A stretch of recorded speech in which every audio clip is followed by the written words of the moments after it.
Léna bougeait moins, travaillait moins et interagissait moins. Au fil du temps, son corps s'affaiblissait, sa posture s'affaissait et sa santé se détériorait lentement. L'obésité se répandait comme une traînée de poudre, mais étrangement, la malnutrition faisait de même. La nourriture que Léna consommait était conçue pour la rapidité et la commodité, et non pour la nourriture dont son corps avait désespérément besoin, transformée, artificielle et sans vie, dépourvue de la vitalité essentielle qui provenait autrefois d'une alimentation complète et naturelle. Les rues étaient devenues silencieuses. Ce n'était pas seulement calme ou immobile, c'était comme si elles avaient été vidées de toute vie. Les maisons se dressaient en rangées parfaites et symétriques, leurs fenêtres enveloppées d'obscurité, les stores tirés contre le monde extérieur. Il n'y avait pas de voitures, pas de voix, pas de bourdonnement lointain de la vie quotidienne qui se déversait à travers les portes ouvertes. C'était comme si le monde s'était replié sur lui-même, ne laissant derrière lui que des structures silencieuses. Au-dessus, les drones se déplaçaient en parfaite harmonie dans le ciel, leur vrombissement et leur bourdonnement mécanique emplissant l'air comme le bourdonnement monotone des lave-vaisselle. Chaque drone transportait un colis marqué du logo Amazon, se déplaçant efficacement d'un endroit à l'autre avec une vitesse et une précision troublantes, laissant derrière lui une traînée de commodités stériles. Alors que Léna marchait dans la ville désolée, ses pas résonnaient faiblement dans les rues vides. De temps en temps, elle apercevait des mouvements fugaces, un visage pressé contre une fenêtre, une ombre se déplaçant derrière un rideau. Les gens étaient toujours là, mais ils ne sortaient pas. Au lieu de cela, ils attendaient que les drones déposent leurs colis, les récupérant par des fentes automatiques dans leurs portes, sans jamais s'aventurer dans le monde. Le poids de tout cela pesait sur la poitrine de Léna, lourde et suffocante. Ce n'était pas seulement la désolation des rues qui la dérangeait, c'était le vide palpable qui emplissait l'air, la façon dont l'absence de connexion humaine semblait s'infiltrer dans tout ce qui l'entourait, rendant creuses même les choses les plus simples. Elle tourna au coin d'une rue et la vit, une structure imposante, élégante et argentée, dominant l'horizon. C'était sans aucun doute un hub d'Amazon. Des drones grouillaient autour d'elle comme des abeilles autour d'une ruche, chargeant et déchargeant des colis avec une précision mécanique et inquiétante. Des écrans lumineux montés sur le bâtiment affichaient des slogans joyeux sur des livraisons plus rapides et une commodité sans limite. Mais sous la façade de la gaieté, un sentiment de malaise commença à s'insinuer. Il était subtil au début, comme une ombre s'étendant silencieusement derrière les images lumineuses de visages souriants et de colis colorés. Il y avait quelque chose de profondément troublant, quelque chose d'anormal, dans l'air même autour de l'endroit où une lourdeur, contre nature et froide. Derrière Léna, elle sentit une présence émouvante. Instinctivement, elle se retourna. Elle n'arrivait pas à le nommer ou pas avec des mots, en tout cas mais elle savait qu'il était là. Ce n'était pas une question de ce qu'elle pouvait voir ou entendre, c'était une sensation, la façon dont l'air semblait vibrer d'une présence qui n'appartenait pas à elle. Tout autour de moi semblait changer, comme si le silence lui-même portait un poids que je ne pouvais pas exprimer. C'était une présence, subtile mais écrasante, qui se pressait contre moi et tirait mon âme. Le silence n'était pas vide, il était rempli de sens, même si ce sens m'échappait, juste hors de ma portée. Le poids de cette chose pesait sur ma poitrine, m'emplissant d'un mélange accablant de tristesse et d'urgence. Mon regard fut de nouveau attiré par les drones au-dessus de ma tête, leur bourdonnement constant ponctuant le silence, leur présence rappelant la déconnexion qui s'était installée dans ce monde. À ce moment-là, j'ai compris, ce n'était pas seulement un monde de commodité. C'était un monde qui avait oublié comment vivre vraiment, comment se connecter les uns aux autres, comment aimer. Et d'une certaine manière, au plus profond de moi, je savais que j'avais été amené ici pour en être témoin. J'ai grandi dans un monde où tout était à portée de clics courses, vêtements, meubles si vous pouviez le nommer, tout pouvait être livré à votre porte. Mes parents plaisantaient souvent en disant qu'Amazon m'avait pratiquement élevé, et honnêtement, ils n'étaient pas loin de la vérité. J'avais 18 ans, je venais de sortir du lycée, comme tout le monde, je vivais ma vie en ligne. Socialiser signifiait discuter en groupe et passer des appels vidéo, pas m'asseoir en face d'un ami dans un salon. Faire du shopping signifiait faire défiler sans fin des applications, pas arpenter les allées des magasins. Même mes repas étaient livrés, parfaitement emballés, chacun conçu pour un maximum de commodité. Je ne me suis jamais posé de questions. Pourquoi le ferais-je? C'était normal, efficace. La vie était plus facile ainsi jusqu'à ce qu'elle ne le soit plus. Le jour où tout a changé a commencé comme tous les autres. Je venais de récupérer un cadeau pour l'anniversaire de ma mère, une rare exception à mon habitude de tout commander en ligne. Ce matin-là, je me sentais un peu mal, mais j'ai mis ça sur le compte d'une nuit passée à regarder des séries en boucle. Le temps que je rentre à la maison, le vertige m'avait envahi. J'avais la poitrine serrée, ma vision brouillée et je me suis effondré dans l'entrée avant même de pouvoir appeler à l'aide. C'est arrivé si vite que je n'ai pas eu le temps de réagir. Je ne me souviens pas de grand-chose après cela, au juste d'une sensation de précipitation, comme si j'étais aspiré sous la surface de l'eau. Le monde autour de moi s'est estompé, puis il n'y avait plus rien. Du moins, c'est ce que je pensais. Quand j'ai ouvert les yeux, je n'étais plus dans ma maison. Je n'étais nulle part que je pouvais reconnaître. L'air était lourd et étrangement immobile, lourd et contre nature. Je n'avais pas peur, mais un poids pesait sur moi, comme si je me tenais au centre de quelque chose d'important, de bien plus grand que moi. C'est à ce moment-là que les visions ont commencé. Le monde que je voyais n'était pas entièrement inconnu, mais quelque chose me semblait anormal, étrange d'une manière que je ne pouvais pas expliquer complètement. Au début, je me suis retrouvé au milieu d'un quartier calme, entouré de maisons qui semblaient immaculées, épargnées par le temps. Mais ce n'était pas le cas. C'étaient des maisons, oui, mais c'étaient des coquilles, des endroits où les gens vivaient sans vraiment vivre. Chaque maison était équipée d'élégants systèmes de livraison automatisés. Les colis glissaient sans effort dans les fentes des murs, arrivant à temps, chacun parfaitement emballé et soigneusement rangé. Les drones filaient au-dessus de nos têtes dans un mouvement constant et précis, leur bourdonnement mécanique se fondant parfaitement dans le silence. Personne ne sortait. Personne ne saluait ses voisins. Plus je restais là, plus je comprenais, leur monde n'était pas seulement silencieux, il était vide. Et d'une certaine manière, je savais que c'était la réalité qui nous avait tous rattrapés. Plus je regardais, plus je me rendais compte qu'il n'y avait pas de vie ici. Pas d'enfants jouant dans les rues, pas de rire résonnant dans l'air, aucun signe de connexion humaine nulle part. Chacun était installé dans sa propre bulle, attaché à son écran, attendant avec impatience sa prochaine livraison. Une douleur profonde s'est installée dans ma poitrine. Ce n'était pas seulement la solitude de cet endroit qui m'a frappé, c'était la douloureuse constatation que ce n'était pas une vie qui leur était imposée. Les gens avaient choisi cela. La commodité était devenue leur dieu, leur raison d'être. La vision a changé et je me suis retrouvé dans une ville, immense mais dénuée d'énergie. Les immenses hubs d'Amazon s'étendaient haut dans le ciel, leur logo luisant faiblement contre les nuages. Les tapis roulants et les drones travaillaient ensemble dans une étrange synchronisation, livrant tout, des courses aux fournitures médicales. Les rues étaient étrangement vides, à l'exception de quelques silhouettes solitaires qui se dépêchaient de récupérer un colis, pour ensuite se retirer chez elles, comme si le monde extérieur n'avait rien à offrir. J'ai regardé de plus près et le froid dans mes os s'est intensifié. Les hubs n'étaient pas seulement des centres de livraison, ils étaient le cœur de ce monde. Tout ce dont les gens avaient besoin venait de ces tours. Nourriture, eau, médicaments, vêtements, tout passait par le réseau d'Amazon.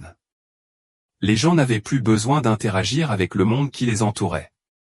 Ils n'avaient plus besoin de travailler, de faire des courses ou même de quitter leur domicile. Et, par conséquent, ils ont arrêté d'essayer. L'essence même de ce que signifiait être humain s'était fanée au profit d'une commodité sans faille. J'ai été entraîné plus profondément dans cette vision et j'ai douloureusement compris ce que cette dépendance avait fait à l'humanité.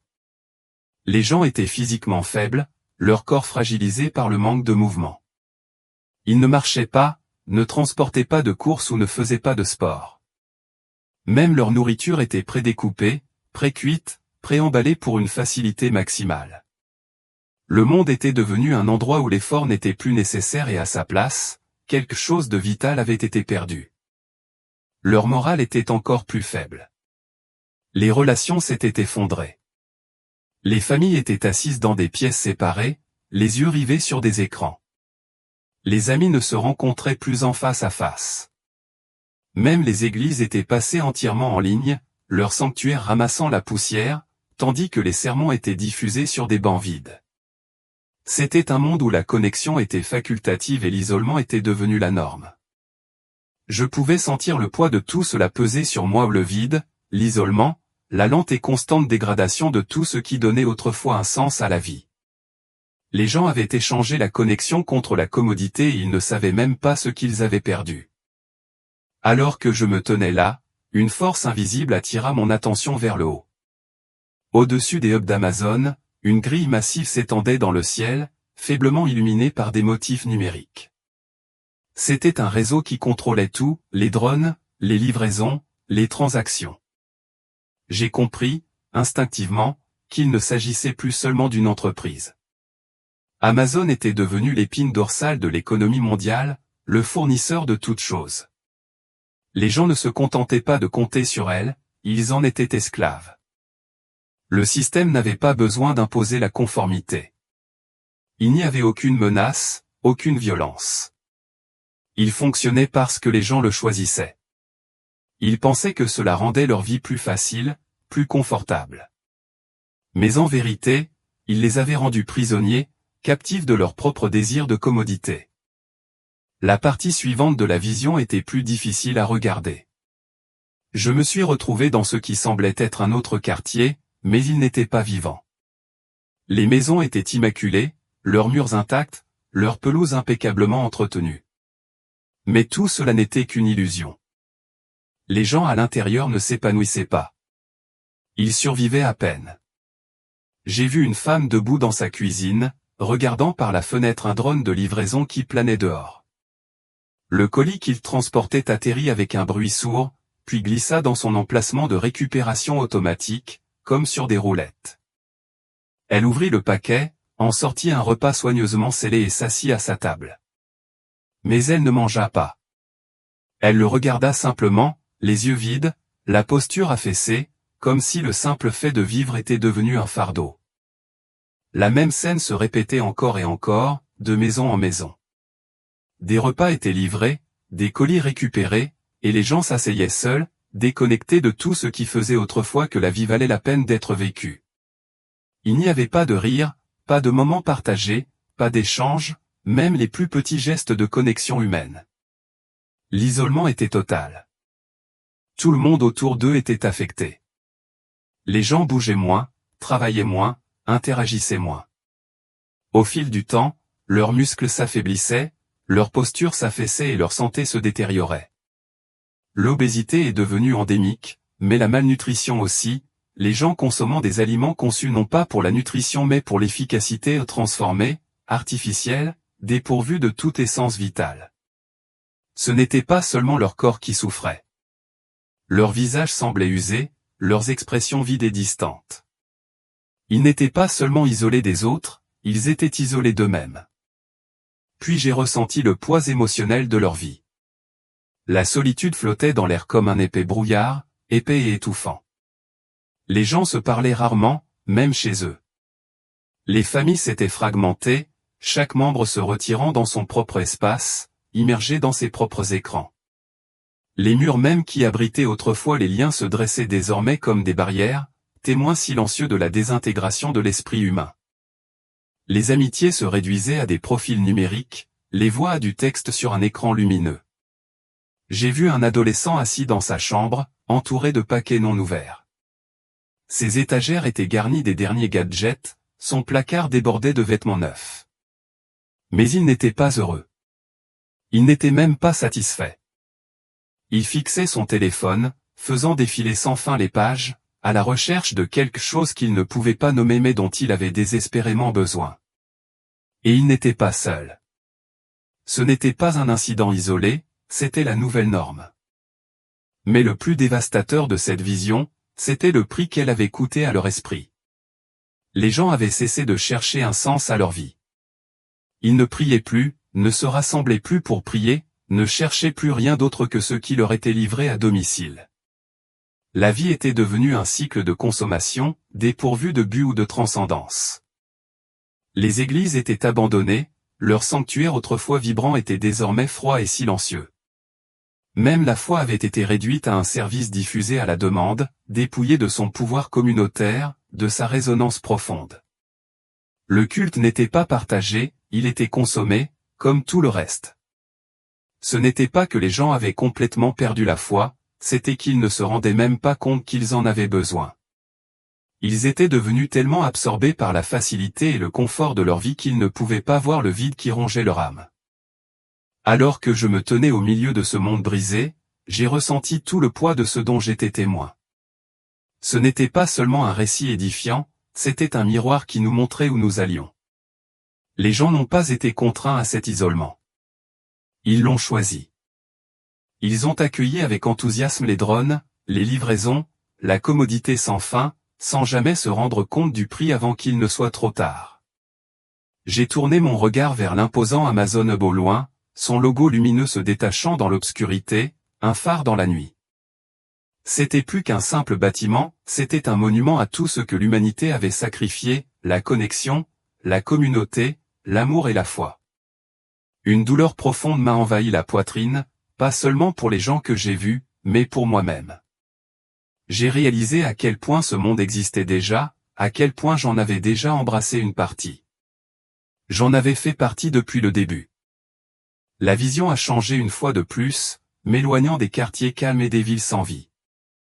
Le monde changeait, et moi aussi.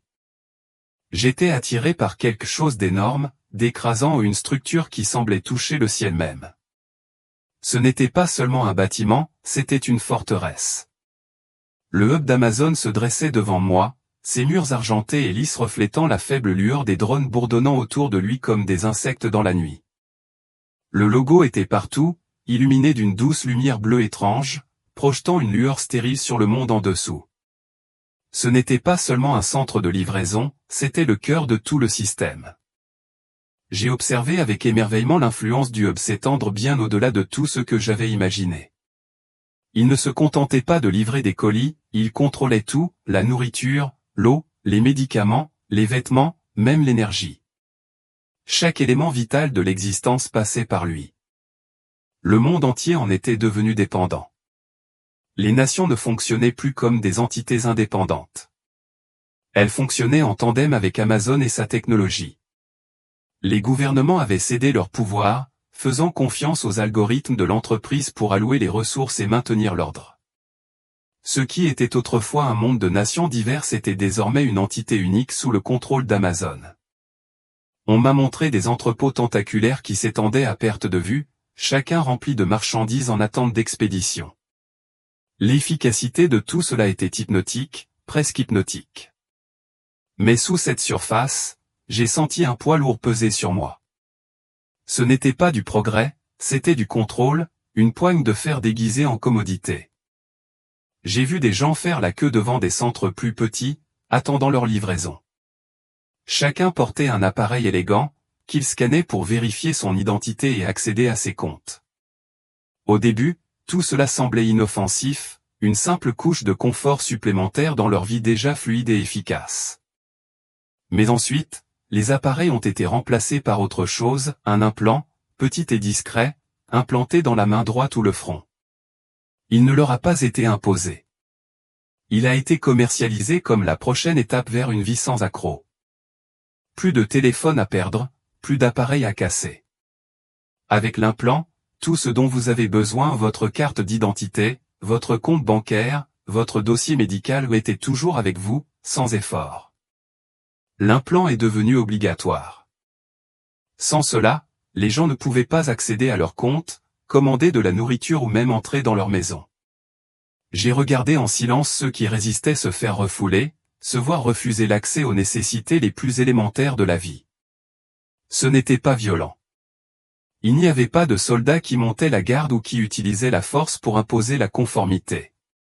Le système n'avait pas besoin d'eux. Les gens obéissaient parce qu'ils croyaient vraiment qu'ils n'avaient pas le choix. Ils avaient besoin des livraisons pour survivre. J'ai vu comment le système a commencé à diviser encore plus les gens. Les communautés se sont dissoutes car tous les besoins étaient satisfaits par la livraison. Les gens n'avaient plus aucune raison de se connecter les uns aux autres. Il n'y avait pas de repas partagés, pas de ressources communes, pas de conversation. Le système a prospéré grâce à cette déconnexion croissante. Plus les gens s'isolaient, plus ils dépendaient du système. Les relations se sont étiolées. Les familles se sont fracturées, déconnectées par les écrans et l'effet isolant du réseau. La société dans son ensemble s'est affaiblie. Et à mesure que les gens s'affaiblissaient, le système s'est renforcé. Et puis j'ai vu le point culminant de tout cela. Les Amazon Hub n'étaient plus seulement des centres de livraison, ils étaient des centres de distribution. Ils étaient devenus les nœuds d'un vaste réseau mondial. Chaque hub alimentait un système central qui surveillait et contrôlait chaque transaction, chaque mouvement, chaque décision. Les hubs ne distribuaient pas seulement des biens, ils contrôlaient désormais la structure même de la société. Chaque aspect de la vie était suivi, mesuré et optimisé. Il n'y avait plus aucun aspect de la vie hors de portée du système. Chaque choix, chaque action faisait désormais partie d'un algorithme conçu pour maximiser l'efficacité et minimiser le gaspillage. L'emblème du réseau ou une version modifiée du logo d'Amazon était devenu un symbole mondial. Il ornait les bâtiments, apparaissait sur les écrans et était même porté sur les vêtements. Les gens l'adoptaient fièrement, croyant qu'il incarnait le progrès, l'unité et l'avenir. Mais pour moi, ce n'était pas un symbole de progrès. C'était une marque, une empreinte constamment présente, implacablement omniprésente. Cela me rappelait qui détenait vraiment le pouvoir. Le réseau n'était pas seulement une force technologique, il était devenu spirituel. Je pouvais sentir son ombre, la façon dont il engloutissait tout ce qu'il touchait, effaçant peu à peu tout ce qui comptait. Je ressentais le poids étouffant du contrôle qu'il exerçait sur les gens. Ce n'était pas seulement un empire logistique, c'était une tromperie spirituelle. Les gens avaient échangé leur foi contre la commodité, leur liberté contre l'efficacité. Ils ne faisaient plus confiance à Dieu pour subvenir à leurs besoins, ils faisaient confiance au système. Les drones, les hubs, les algorithmes étaient devenus les nouveaux dieux, promettant de répondre à tous les besoins. Mais le système n'offrait pas la vie, il offrait le contrôle. Il prenait et prenait, vidant de leur substance ceux qui croyaient en ses promesses jusqu'à ce qu'il n'y ait plus rien à donner. Tandis que je me tenais là, à regarder le hub, j'ai ressenti un sentiment d'urgence accablant. Ce n'était pas seulement un avertissement, c'était un appel à l'action. Je devais atteindre les gens avant qu'il ne soit trop tard. Je devais leur faire voir la vérité de ce qu'ils étaient en train de perdre. La vision a changé à nouveau, m'éloignant des hubs imposants et du bourdonnement constant des drones. Je me suis retrouvé dans un cadre calme et humble, une petite communauté rassemblée autour d'un feu. Ce n'étaient pas des gens coupés du système parce qu'ils ne pouvaient pas participer, ils avaient choisi cette vie. Ils avaient choisi de rejeter la commodité qui avait consumé le reste du monde. Leurs vêtements étaient simples, leur nourriture modeste. Il n'y avait aucun appareil en vue, aucun logo, aucun colis n'attendait à leur porte. Mais ils n'étaient pas en difficulté ou désespérés. Ils prospéraient d'une manière qui leur semblait étrangère, mais profondément belle. Ils riaient, ils priaient, ils partageaient des repas. Leurs visages n'étaient pas illuminés par la lumière des écrans, mais par la chaleur d'une connexion réelle et significative. À ce moment-là, j'ai compris ce que ces gens avaient récupéré. Ils avaient trouvé quelque chose que le reste du monde avait perdu, la foi, la communauté et un but. Ils n'étaient pas isolés par les normes du système. Ils étaient unis par des moyens qui comptaient. Ils cultivaient leur propre nourriture, s'entraidaient et se tournaient vers Dieu pour leur subsistance, pas vers des algorithmes ou des machines. J'ai ressenti un profond sentiment d'espoir en les regardant. Ce n'était pas une vie facile, mais c'était une vie riche de sens. Ils avaient sacrifié le confort, mais ce faisant, ils avaient tout gagné. Puis, on m'a montré le contraste. Le monde extérieur à leur communauté était sombre, un rappel brutal de ce qui avait été perdu. Les gens étaient devenus prisonniers de leur propre maison, dépendant des livraisons pour survivre. Ils ne connaissaient plus leurs voisins, leur famille, ni même eux-mêmes. Leur dépendance au système les avait laissés vides. Ils ne pouvaient pas communiquer entre eux ni avec Dieu. Leur foi avait été remplacée par la peur de perdre l'accès, la peur de tomber en disgrâce aux yeux du système. Plus ils dépendaient du système, moins ils avaient confiance en quoi que ce soit d'autre. Une présence se tenait à mes côtés, bouleversante d'amour et de tristesse.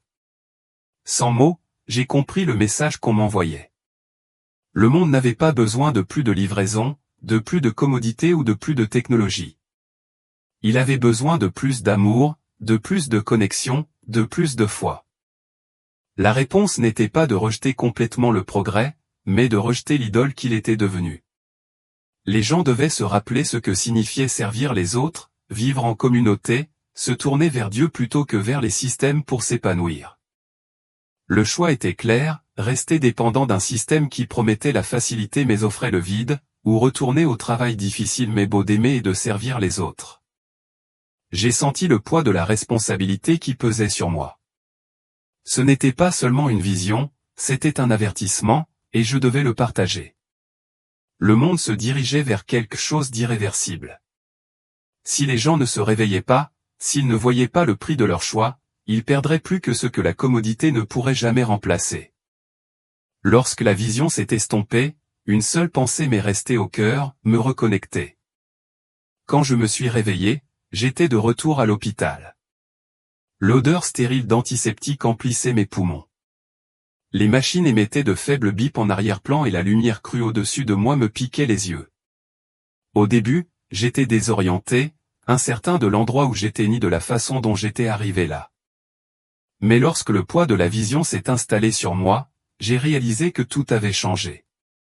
Le monde extérieur était le même que lorsque je l'avais quitté normal, fonctionnel et accro à la commodité. Mais je n'étais plus le même. Je ne pouvais pas l'être. Les choses que je tenais pour acquises me semblaient désormais pesantes.